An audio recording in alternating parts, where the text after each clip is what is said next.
Bonjour, je suis Valentine Gauthier. Je suis créatrice de mode à Paris. J'ai d'abord suivi des études de géoethnologie qui me destinaient à devenir ingénieure en écologie, pour la simple et bonne raison que le sujet de l'écologie de la planète me tient particulièrement à cœur depuis mon enfance. J'ai toujours considéré depuis petite que l'humain avait un énorme impact sur notre planète et que pour un bien-être futur, on devait vraiment se sentir concerné. J'ai malgré tout toujours été très habitée par la création et les domaines artistiques. J'ai beaucoup peint enfant, j'ai toujours été très intéressée par les expositions, par l'art, le cinéma, la musique, la culture.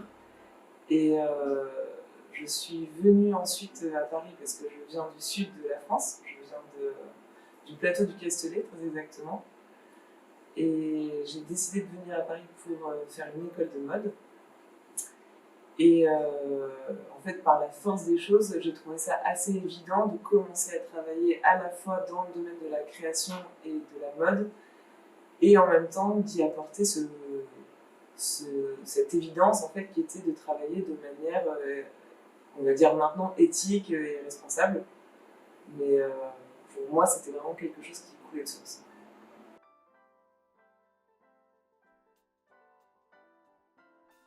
En fait, moi j'ai monté ma marque assez rapidement pour la simple et bonne raison que j'avais envie d'avoir un rapport immédiat avec la femme et idéalement mes clientes que j'ai construit au fur et à mesure. Et je me suis rendu compte que finalement les personnes qui venaient chez moi étaient de tous âges et tout horizon. Et finalement, il n'y a jamais eu d'accent marketing ou de stratégie au départ. Ce que je voulais, c'était vraiment essayer d'exprimer mon style et de l'affiner aussi avec elle. Et au fur et à mesure, je me suis rendu compte que les femmes qui venaient chez moi, c'était vraiment des femmes qui avaient un rapport à elles très libre, qui étaient généralement assez engagées dans leur vie de femme, pas forcément sur un point particulier, mais c'est souvent des femmes actives, c'est des femmes qui ont du caractère, qui ont envie de se démarquer et se sentir belles pour pouvoir réussir aussi dans la vie et parfois se confronter encore, hélas, au monde masculin qui demande, qui est certainement plus exigeant envers les femmes. Voilà. Donc c'est souvent ce type de cliente que j'ai chez moi.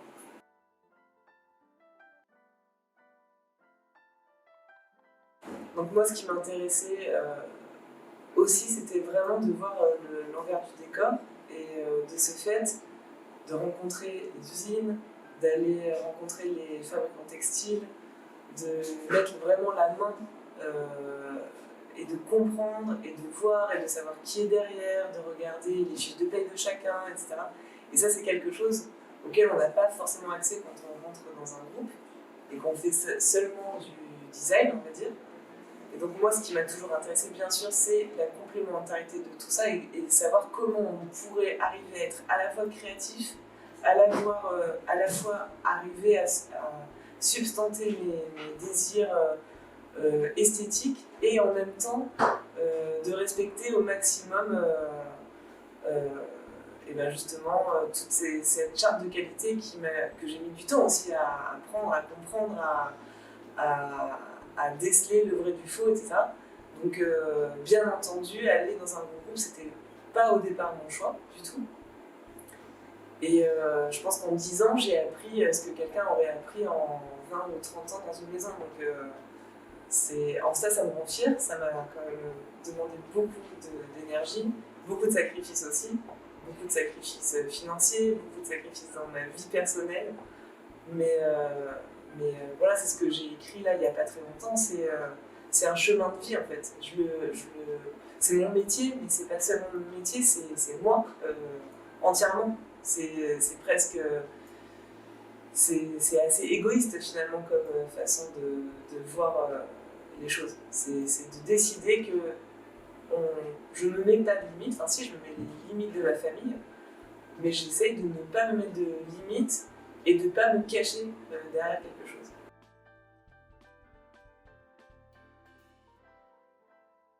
En fait, à l'époque, quand j'ai commencé, déjà, quand j'étais plus jeune, j'étais déjà très investie dans euh, des associations de protection de l'environnement X et Y.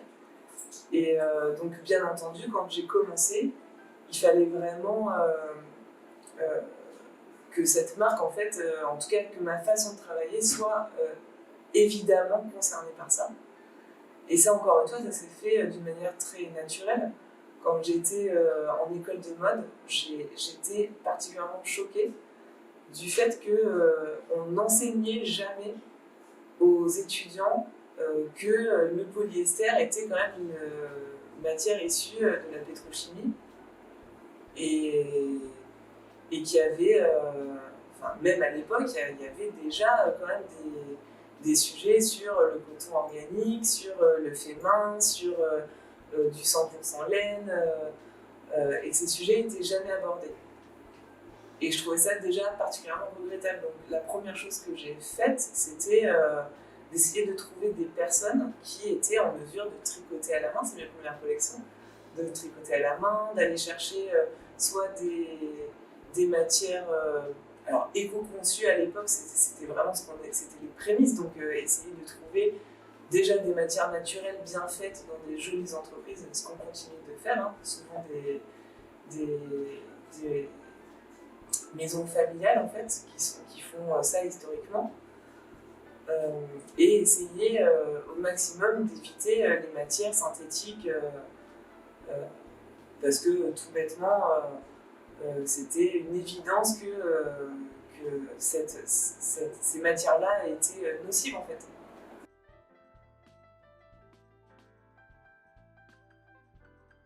Bah oui, enfin l'objectif premier, bien entendu, on s'est posé la question pendant très longtemps à savoir si on le faisait ou si on le faisait pas, parce qu'en effet, ça peut aller un peu contre mes grands principes. Et d'un autre côté, c'est important aussi d'aller se confronter à ce monde-là, parce que ça sert à rien de vivre dans sa bulle, et le vrai monde, c'est ça. Donc pour plein de raisons, évidemment, pour la notoriété, c'était essentiel en fait de pouvoir présenter qui on était à des gens qui ne connaissaient absolument pas, de donner aussi la possibilité à des personnes qui regardent purement et simplement le style, de leur donner la possibilité d'avoir des pièces Valentine Gauthier chez elles parce qu'elles n'avaient pas forcément les moyens de s'offrir les nôtres, mais aussi de pouvoir mettre la main, encore une fois, dans un univers que je ne connais pas et comprendre leurs contraintes, leurs exigences et si possible essayer un peu de leur changer les choses.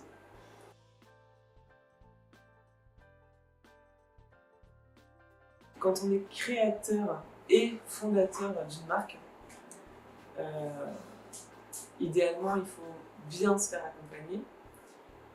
Mais en effet c'est très difficile et ça rend un petit peu schizophrène d'ailleurs. On peut devenir un bon gestionnaire parce que quand on fait une collection, finalement, à moins d'être un grand DA dans une grande maison qui n'a pas de limitation financière, mais sinon en règle générale, devenir un bon gestionnaire c'est assez facile parce que ça s'apprend,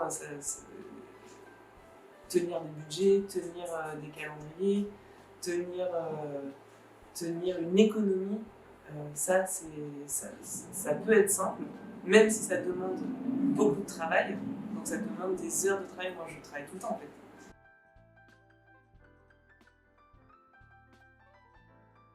Quand on vient à Paris, il faut vraiment bénéficier justement de toute la culture française parce que c'est ce qui fait la richesse de cette ville. Hein. Ça ouvre des portes en fait, ça ouvre des voies, ça ouvre l'esprit, ça permet d'aller plus loin dans la quête de soi. Après, je pense que quand on est à Paris, on a la chance de s'autoriser à poser des questions. Donc c'est un peu l'occasion en fait de le faire. Il faut arriver à rencontrer les bonnes personnes. Je pense que d'ailleurs généralement dans les écoles de mode, il faut s'autoriser à aller parler aux professeurs. En tout cas, ceux que je connais, notamment l'Institut Marangoni, sont extraordinaires. C'est des gens que je peux côtoyer lors de dîner.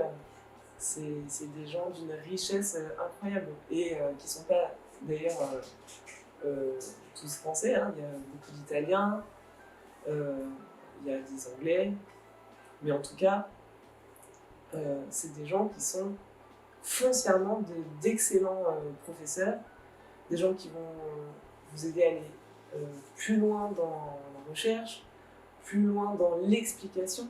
Pourquoi on fait ça?